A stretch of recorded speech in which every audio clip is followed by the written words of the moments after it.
Hello दोस्तों, आपके अपने YouTube चैनल एग्जाम फास्ट में स्वागत है। मैं संदीप सर। आज हम लोग आते हैं संविधान के अगले सेशन को लेकर, जो काफ़ी महत्वपूर्ण चल रहा है। लगातार आपका प्रैक्टिस चल रहा है, आपकी प्रतियोगी परीक्षाओं के लिए काफ़ी महत्वपूर्ण है। आज हम लोग आए हैं पंचायती राज व्यवस्था के बारे में, जो क्वेश्चन बनते हैं एग्जाम में, उसको लेकर के यहाँ पर आप प्रैक्टिस कर सकते हैं। ठीक है, तो चलिए हम लोग आते हैं आपके पंचायती राज व्यवस्था की बात करते हैं। तो यहाँ पर भारत में आधारित लोकतंत्र निम्न में से कौन सुनिश्चित करता है। आधारित मतलब होता है जो आधार हो। आधार का मतलब है कि जहां से जो है शुरुआत होती है लोकतंत्र की, उसी को हम लोग आधारित लोकतंत्र कहते हैं। तो यहाँ पर देखिए कह रहा है कि निम्न में से कौन सुनिश्चित करता है। तो आधार देखिए शुरुआत होती है आपका पंचायती राज से, अंतर राज्य परिषद से, राष्ट्रपति से या CAG मतलब कैग, जो जिसे हम लोग कहते हैं भारत का नियंत्रण महालेखा परीक्षक की बात करते हैं, उसकी बात सुनिश्चित होती है। तो ये क्या हो जाएगा, पंचायती राज व्यवस्था। तो ये आधार जो है कह सकते हैं लोकतंत्र निम्न में से कौन सुनिश्चित करता है।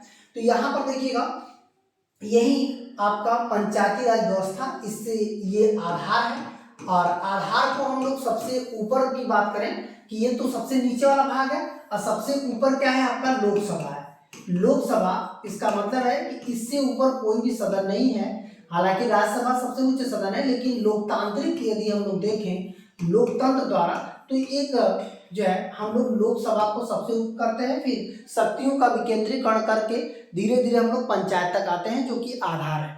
ठीक है, तो चलिए हम लोग और आगे बढ़ते हैं अगले क्वेश्चन की तरफ। नगर निगम का अध्यक्ष कौन होता है। तो यहाँ पर देखिए प्रधानमंत्री, सरपंच, राज्यपाल या महापौर। देखिए नगर निगम में कौन होता है, महापौर इसका अध्यक्ष होता है। तो चलिए और आगे बढ़ते हैं। यहाँ पर हो जाएगा पंचायती राज विषय पर है, मतलब जो पंचायती राज है वो किस विषय में है। समवर्ती सूची में आता है, केंद्र में आता है, या उसे संघ सूची बोलते हैं, राज्य सूची में आता है, या शेषाधिकारों की सूची में आता है। तो ये राज्य सूची में आता है, याद रखिएगा ये राज्य सूची का ही विषय माना जाता है। तो चलिए और आगे बढ़ते हैं अगले क्वेश्चन की तरफ। अगला क्वेश्चन हो जाएगा, पंचायत चुनाव होते हैं प्रत्येक 4 साल पे, प्रत्येक 5 साल पे और 6 वर्ष पे, और सरकार द्वारा इच्छा अनुसार। तो याद रखिएगा पंचायत चुनाव होता है प्रत्येक 5 वर्ष। ये केवल पंचायतें नहीं होता है, जैसे लोकसभा चुनाव हुआ, राज्य विधानसभा हुआ, राज्य विधानसभा मतलब राज्य विधानसभा का जो चुनाव हुआ, इसके अलावा आपका नगर पंचायत, क्षेत्र पंचायत, जितना भी लोकतंत्र है, क्षेत्र पंचायत, ग्राम पंचायत, इसका चुनाव जो होता है, इन सबका जो चुनाव होता है ये कितने वर्ष का होता है, 5 वर्ष। क्योंकि यहाँ पर 5 वर्ष बाद ऑलरेडी ये सभी भंग हो जाते हैं। जैसे आप यदि हम लोग राज्यसभा की बात करें, राज्यसभा, तो राज्यसभा का कार्यकाल 6 वर्ष होता है, इनके सदस्यों का कार्यकाल, ये संस्था कभी भंग नहीं होती है। तो यहाँ पर क्या होते हैं कि प्रत्येक 2 वर्ष पे, मतलब प्रत्येक 2 वर्ष पे 1/3 सदस्य क्या होते हैं, निष्कासित हो जाते हैं, और उतने ही सदस्य फिर वापस आ जाते हैं। ठीक है, तो ये हो जाएगा। तो चलिए और आगे बढ़ते हैं अगले क्वेश्चन की तरफ। हमारे संविधान के किस भाग में 3 सोपान, यहाँ पर देखिए 3 सोपान की बात करें में पंचायत बनाने की परिकल्पना है।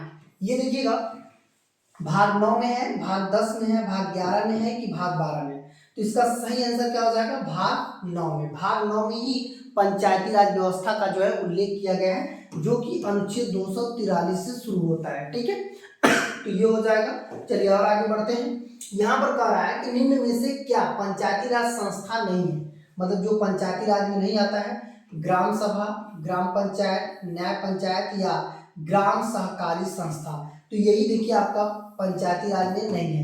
जो सहकारी संस्थाएं होते हैं वो पंचायती राज व्यवस्था में नहीं आती हैं। ठीक है, तो चलिए और आगे बढ़ते हैं। अगला क्वेश्चन हो जाएगा, इनमें से कौन सा भारत में पंचायती राज व्यवस्था के 3 स्तरीय प्रणाली में एक स्तर नहीं है। तो ये हो जाएगा ग्राम पंचायत है, पंचायत समिति जिसे हम लोग क्षेत्र पंचायत कहते हैं, ये भी आपके जो है पंचायत में आता है, क्षेत्र पंचायत, और यहाँ पर जिला पंचायत ये भी आता है। तो ये तीनों हैं। जो नगर परिषद है ये नहीं आता है।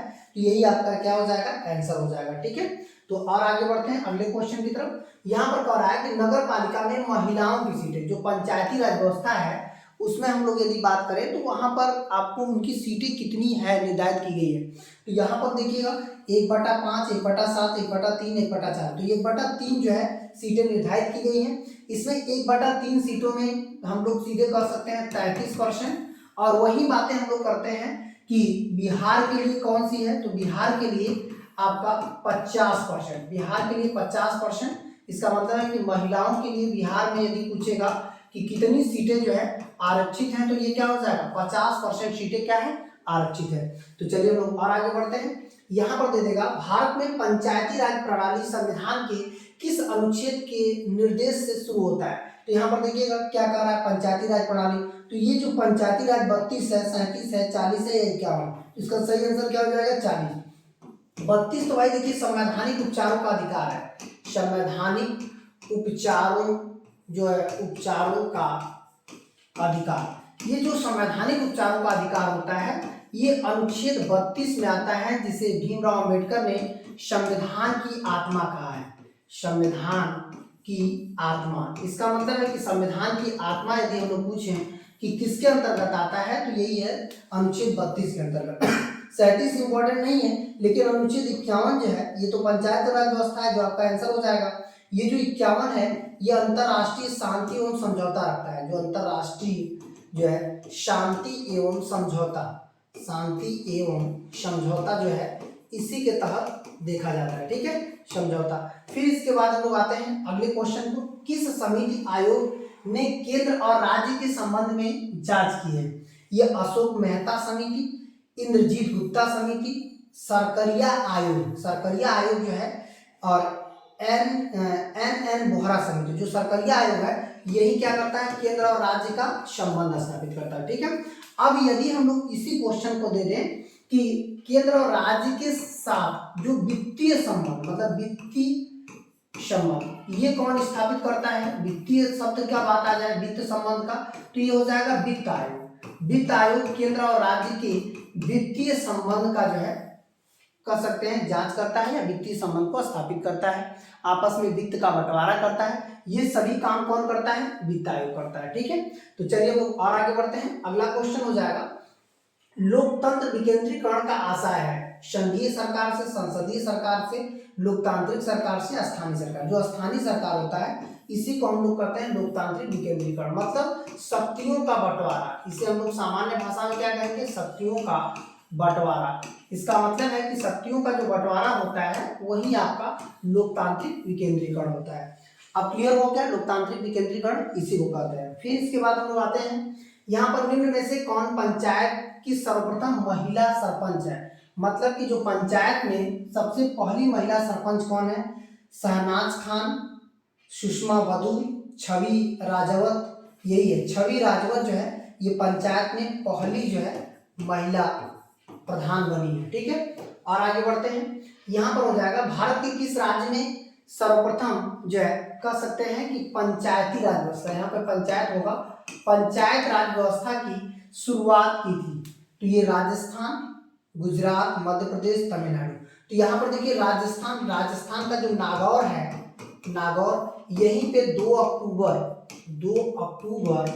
1959 को पंचायती राज व्यवस्था की शुरुआत जो है यहीं से की गई थी, जो कि एक महत्वपूर्ण टॉपिक माना जाता है, ठीक है। तो चलिए और आगे बढ़ते हैं। यहाँ पर पंचायती राज व्यवस्था को पहली बार 2 अक्टूबर 1959 को जो है किस जिले में पेश किया गया, तो बीड में, शादनगर में, नागौर में, नांदेड़ में। तो यहाँ पर देखिए यही है राजस्थान में 2 अक्टूबर को पहली बार जो है प्रधानमंत्री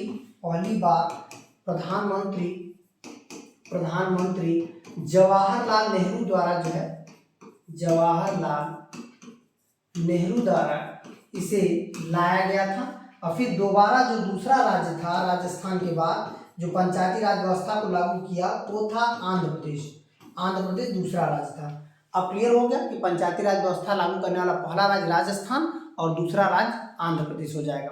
तो यहाँ से भी आपके परीक्षाओं में क्वेश्चन पूछे जाते हैं। तो चलिए और आगे बढ़ते हैं अगले क्वेश्चन की तरफ। अगला क्वेश्चन हो जाएगा जो 73वां संविधान संशोधन है इसे निम्न में से किससे संबंधित है, नगर पालिका संस्थान से, राज्य स्तरीय लगान एवं न्यायाधिकरण की स्थापना से, 8वीं अनुसूची से, पंचायती राज संस्थान से। तो ये क्या हो जाएगा कि कि पंचायती राज संस्थान से जो है आपका संवैधानिक संशोधन जो है तैयार किया जाता है। अच्छा, संवैधानिक संशोधन कब हुआ था? 1992 में जो है ये 73वां संवैधानिक संशोधन हुआ, जिसमें एक अनुसूची जलाई गई। ये कौन सी अनुसूची थी? 11वीं जो है अनुसूची जोड़ी गई थी, अनुसूची। और इसमें पंचायती राज व्यवस्था को, इसमें टोटल जो है 29 विषय लाए गए थे। टोटल कितने विषय लाए गए थे? 29 विषय लाए गए थे 11वीं अनुसूची के तहत। तो इसी को हम लोग कहते हैं पंचायती राज व्यवस्था की बात करते हैं, ठीक है। तो यहाँ पर हम लोग सीधे तौर से क्वेश्चन में ये समझ सकते हैं कि पंचायती राज व्यवस्था के अंतर्गत क्या आते हैं। 11वीं अनुसूची किस संविधान संशोधन के तहत लाई गई थी? इसे कब लागू किया गया था? इसे लागू किया गया था 24 अप्रैल 1993 को लागू किया गया था पंचायती राज व्यवस्था। कभी कभी ये डेट भी दे देता है, याद रखिएगा 24 अप्रैल को पंचायती राज दिवस भी मनाते हैं, पंचायती राज दिवस। और पंचायती राज दिवस की घोषणा किस प्रधानमंत्री द्वारा किया गया था? इस दिवस की घोषणा जो है 24 अप्रैल को, इस दिवस की घोषणा मनमोहन सिंह द्वारा किया गया है। मनमोहन सिंह द्वारा जो है इस दिवस की घोषणा की गई है। तो इतना आपको ध्यान रखना है, जो कि आपकी परीक्षाओं में काफी महत्वपूर्ण होने वाला है, ठीक है। आज के लिए इतना ही। अंत तक बने रहने के लिए बहुत बहुत धन्यवाद। यदि वीडियो पसंद आती है तो लाइक, सब्सक्राइब, शेयर करना नहीं भूलना है। धन्यवाद।